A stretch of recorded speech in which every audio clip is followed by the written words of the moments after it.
bagaimana kabar saudara pagi hari ini? Kembali lagi dengan saya, Pendeta Novita Kaunang dalam Renungan Pagi LCD Ministry. Puji Tuhan saudaraku yang terkasih, sebelum kita melanjutkan segala kegiatan dan aktivitas kita di sepanjang hari ini, mari kita siapkan hati, siapkan pikiran kita untuk kita mau ditaburi kebenaran firman yang akan kembali memberikan kita kekuatan, sukacita dalam kita menjalani hari-hari kita. Mari sejenak kita bersaat teduh dan kita berdoa. Bapa, kami datang kepadamu menaikkan ucapan syukur, terima kasih untuk hari yang baru yang kau berikan bagi kami. Kami boleh menikmati kebaikan dan kemurahan Tuhan saat yang indah. Tuhan, kami mau dengar kebenaran firman-Mu, berfirmanlah Engkau, kami siap mendengarkan di dalam nama Tuhan Yesus Kristus. Haleluya, amin. Puji Tuhan, sahabat LCD Ministry, sahabat yang diberkati oleh Tuhan. Pagi hari ini ayat firman Tuhan terambil dalam Amsal 23 ayat yang ke-18 yang berkata begini: karena masa depan sungguh ada dan harapanmu tidak akan hilang. Haleluya. Saudara yang terkasih, sahabat LCD Ministry, masa depan adalah dua kata yang bernilai sangat besar dalam kehidupan manusia. Karena setiap manusia tentunya memiliki harapan, impian, visi, rencana, dan masa depan yang terbaik. Begitupun juga setiap orang tua pasti sangat berharap anaknya memiliki masa depan yang baik. Lalu pertanyaannya, apakah semua impian kita, harapan kita itu bisa terlaksana? Karena pada kenyataannya ada impian dan harapan yang memang terlaksana, ada juga yang tertunda, dan ada yang tidak terlaksana sama sekali. Lalu mengapa ada impian yang tidak terlaksana, saudaraku? Yang pertama, karena tidak mau mendengarkan nasihat dan didikan. Yang kedua, tidak melibatkan Tuhan dalam perencanaan. Yang ketiga, tidak sabar menunggu waktunya Tuhan. Dan yang keempat, ada rencana Tuhan yang lebih indah.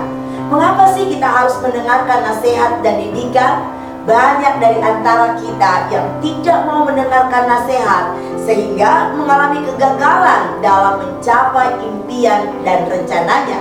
Firman Tuhan katakan, ketika kita mendengarkan nasihat dan didikan, maka kita akan menjadi bijak dalam menentukan masa depan. Amsal 19 ayat 20 berkata, dengarkanlah nasihat dan terimalah didikan, supaya engkau menjadi bijak di masa depan. Kemudian yang kedua, mengapa kita harus melibatkan Tuhan dalam perencanaan? Kita bisa baca di dalam Yakobus 4 ayat 14 sampai 17. Karena kita tidak tahu apa yang akan terjadi pada hari besok. Kemudian manusia hanya tahu apa yang terjadi pada masa lalu dan masa kini. Masa depan hanya Tuhan yang tahu. Iblis pun tidak tahu akan hari esok. Maka dari itu kita memerlukan Tuhan dalam hidup kita, dan kita harus melibatkan Tuhan dalam setiap rencana-rencana kita, termasuk masa depan kita. Kemudian yang ketiga adalah waktu Tuhan pastilah waktu yang terbaik, menunggu waktunya Tuhan. Yesaya 55 ayat 8 berkata begini: sebab rancanganku bukanlah rancanganmu, dan jalanmu bukanlah jalanku. Demikianlah firman Tuhan. Saudara, waktu Tuhan pastilah yang terbaik bagi kita. Waktu Tuhan adalah waktu yang cocok dan tepat bagi kita. Kapan Tuhan memberkati kita, itulah waktu dan cara Tuhan yang terbaik. Walaupun mungkin terasa lama, tapi Tuhan tidak pernah ingkar janji.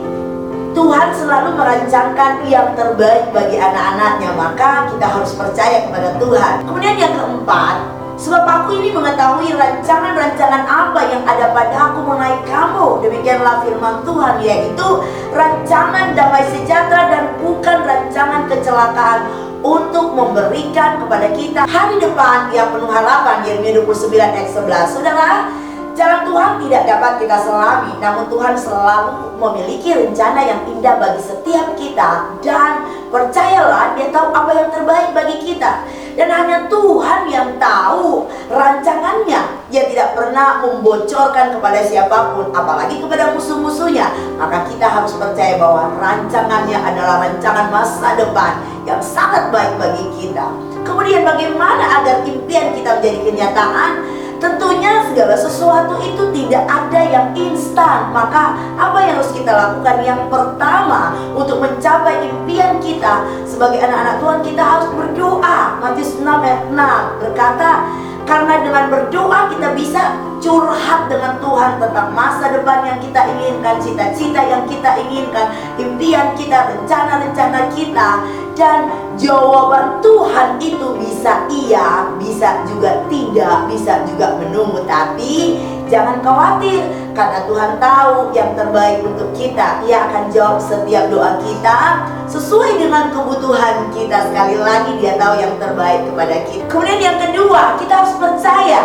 Amsal 3 ayat 5, memang bukan sesuatu yang mudah, namun ketika kita terus melangkah dengan percaya kepada janji Tuhan, hal yang mustahil sekalipun dapat terjadi dalam kehidupan kita. Kemudian yang ketiga, takut akan Tuhan. Amsal 1 ayat 7, ini poin paling penting, takut akan Tuhan. Lain halnya takut akan orang tua, takut akan gembala, takut mungkin akan guru kita. Takut akan Tuhan lebih menekankan antara hubungan kita sebagai anaknya dan Tuhan sebagai penguasa tunggal hidup kita. Jadi saat kita percaya kepada Tuhan, kita harus berdoa dan semuanya harus kita lakukan sesuai dengan jalan yang Tuhan tetapkan.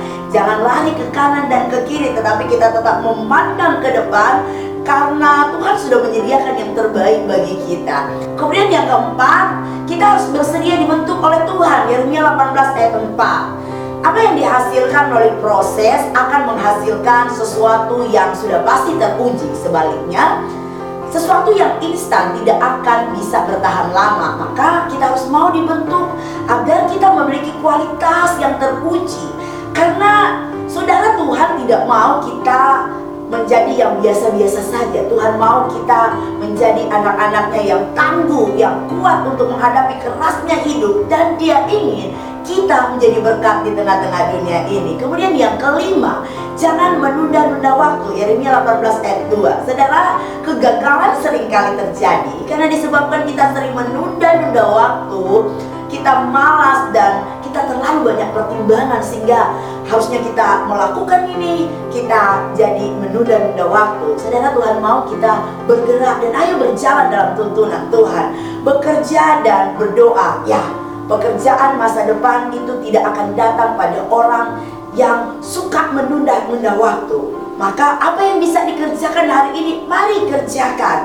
Lakukan semuanya untuk Tuhan. Saudara yang terkasih dalam Tuhan, apakah impian, harapan, dan masa depan yang sedang engkau rencanakan, atau apa yang sedang kau cita-citakan dalam hidupmu, apakah sudah sesuai dengan kehendak Tuhan, ataukah hanya keinginan kita sendiri untuk memuaskan diri kita sendiri?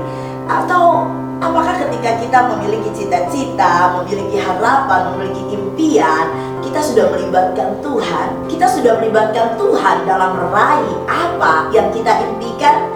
Filipi 4 ayat 6b berkata, tetapi nyatakanlah dalam segala hal keinginanmu kepada Allah dalam doa dan permohonan dengan ucapan syukur. Sudahkah kau menyatakan keinginanmu, kerinduanmu, impianmu, cita-citamu kepada Tuhan?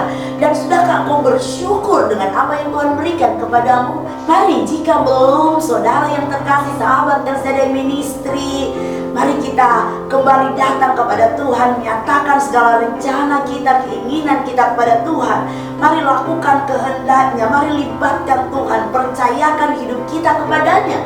Karena Dia selalu merancangkan yang terbaik bagi kita. Kita juga harus memiliki suatu keyakinan, iman yang teguh bahwa rancangan Tuhan tidak pernah gagal dalam kehidupan kita. Meskipun hari ini kita belum menerima janji Tuhan, mungkin hari ini apa yang kita impikan seperti tertunda atau terkesan sangat lama, tapi kita harus percaya bahwa Tuhan selalu punya hal-hal yang baik untuk masa depan kita. Haleluya. Manusia tidak bisa memberikan solusi atau jawaban dari cita-cita kita, rencana kita, impian kita. Hanya Tuhan yang mampu. Untuk itu datang kepada Tuhan, berserah kepada Tuhan, karena masa depan itu sungguh ada, dan hanya di dalam Tuhanlah bisa kita dapatkan masa depan yang sangat berarti di dalam kehidupan kita. Kesuksesan, keberhasilan itu datangnya dari Tuhan, Dan itu bisa menjadi bagian setiap kita yang mengandalkan Tuhan,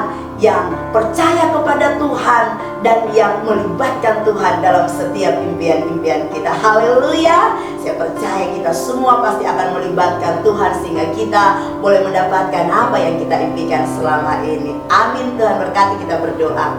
Bapa, kami berterima kasih untuk kebenaran firman-Mu yang kembali menguatkan kami bahwa masa depan itu sungguh ada. Walaupun impian kami, harapan kami belum kami dapatkan hari ini, tapi kami percaya ketika kami menyerahkan semuanya dalam tangan Tuhan, kami melibatkan Tuhan dalam segala impian, harapan, bahkan rencana cita-cita kami percaya Tuhan akan menjawab doa kami sesuai dengan waktu Tuhan. Terima kasih Tuhan Yesus, teruslah menyertai dan memberkati kehidupan kami sepanjang hari ini, dan biarlah terang firman-Mu menuntun kehidupan kami. Di dalam nama Tuhan Yesus Kristus kami berdoa, haleluya, amin. Puji Tuhan. Sahabat LCD Ministry, sahabat yang diberkati oleh Tuhan, mari libatkan Tuhan dalam setiap perencanaan, impian, harapan, cita-cita kita, karena masa depan itu sungguh ada. Selamat berkarya, selamat beraktivitas. Jangan lupa jaga kesehatan, tetap prokes. Tuhan Yesus menyertai dan memberkati kita semuanya. Selamat pagi, shalom.